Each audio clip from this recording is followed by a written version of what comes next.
The people of Syria are being subjected to new levels of appalling brutality, according to the United Nations chief Ban Ki-moon. The daily bombardments are unrelenting as the Assad regime tries to keep hold of its capital, Damascus. We'll have a full report with the latest on the fighting in a moment.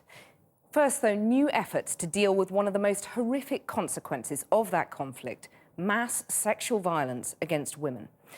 Britain is about to dispatch a team of doctors, detectives and other experts to the Syrian region to investigate allegations that rape is being used repeatedly and deliberately as a weapon of war. The brutality in Syria has, according to the United Nations, reached appalling heights. The opposition now fears the uprising has claimed more than 40,000 lives. But as well as the lives lost, there are many thousands of lives ruined too. Not by bombs or bullets, but by another weapon of war: rape. After meeting his team of experts, the Foreign Secretary told this programme that within weeks the government will be taking the unprecedented step of deploying doctors, investigators, psychologists and lawyers to the Syrian region to gather evidence to bring the perpetrators of rape to justice. Evidence likely to be gathered too in the Democratic Republic of Congo. Last week, the M23 rebels marched on the city of Goma. Both sides are accused of appalling abuses. Rape has become a fact of life here for 15 years now. This woman was raped in 2002 by the Hutu militia. A decade on, she still fears her attackers will return, so her identity has been concealed. I don't know those people, and I don't know where they are now, and I couldn't follow up, because if I tried to investigate, those people would come back and they'd kill me.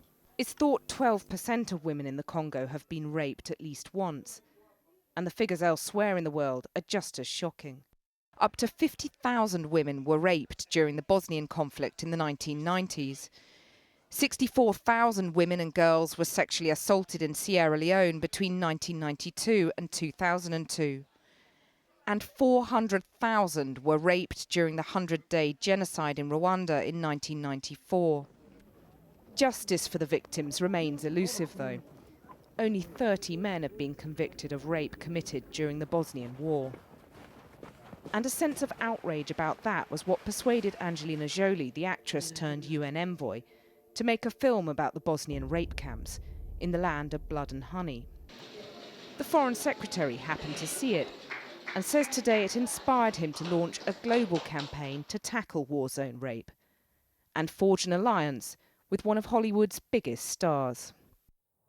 Well, William Hague and Angelina Jolie plan to join the experts gathering evidence in the field next year.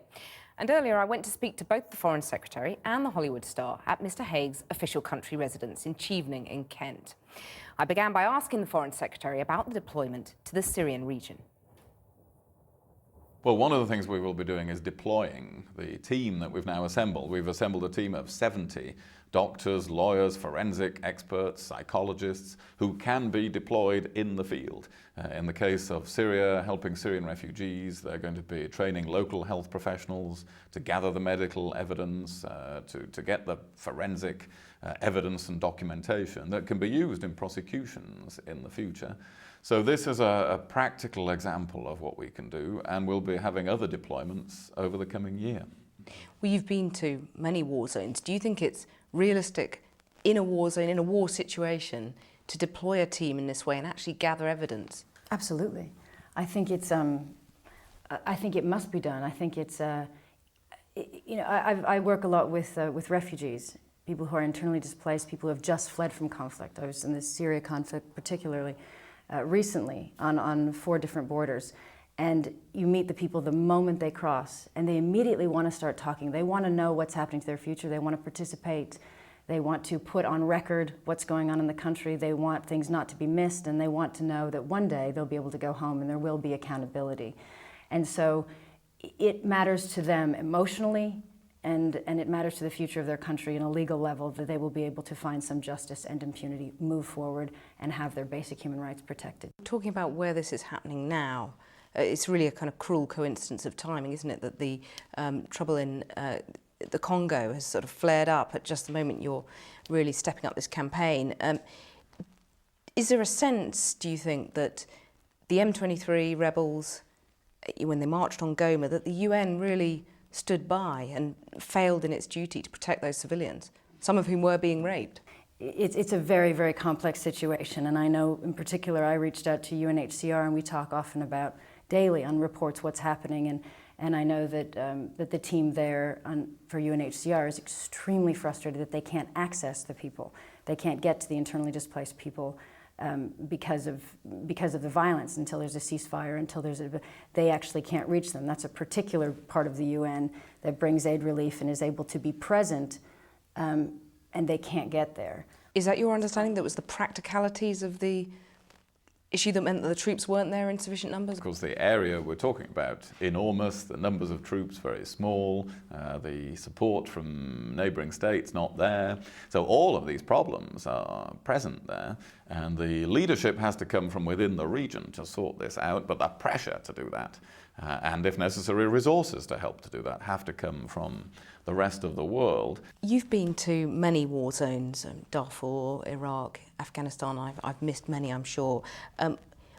What did you witness there on this particular issue of rape in the war zone that really sort of inspired you to back this campaign? For me, this campaign came about we came together on a film I'd worked on.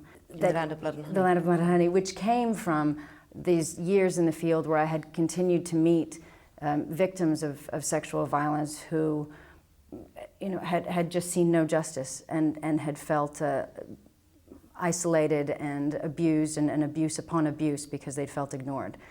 But I started to lean very much towards the law and to understand that when people don't know their rights and they don't know they can fight for it and they don't have any rape, any kind of sexual violence that would happen to anybody in this room, the perpetrator would be arrested, we would see justice. Millions and millions of people around the world don't have that. It's a shame, and it's something that, how dare we not do something?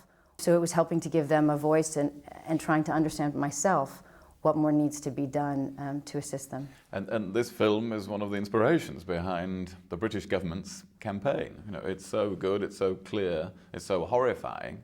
It brings to life the statistics.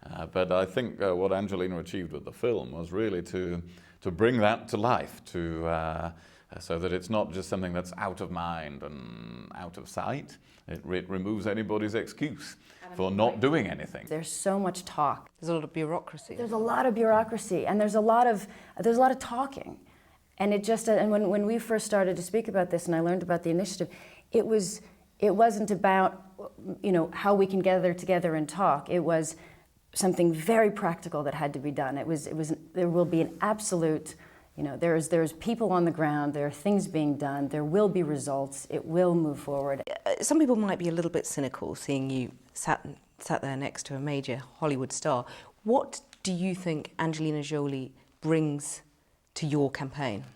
Well, Angelina is instrumental in the campaign because, as I mentioned a moment ago, her film about what happened in Bosnia was certainly, to me, one of the main motivating factors in getting this campaign going. But of course, Angelina brings her experience as an envoy of the UN High Commissioner for Refugees, having visited so many countries, and the ability to mobilize opinion and to attract attention to these things. And that's one of the things that we have to do. This has been a subject that for too long has been not talked about. It's taboo in some countries to talk about it. It's not been the main focus of attention, even in countries like our own, in international affairs. And when you hear people's stories repeatedly over the years, as you have done, obviously their world is so far removed from the world that we all inhabit. How do you empathise with what you're hearing? How can we live in a world where people are abused in such fashions, where young, girls and boys are being raped so violently? Well, you nod at that. I mean, you're famously, unemotional.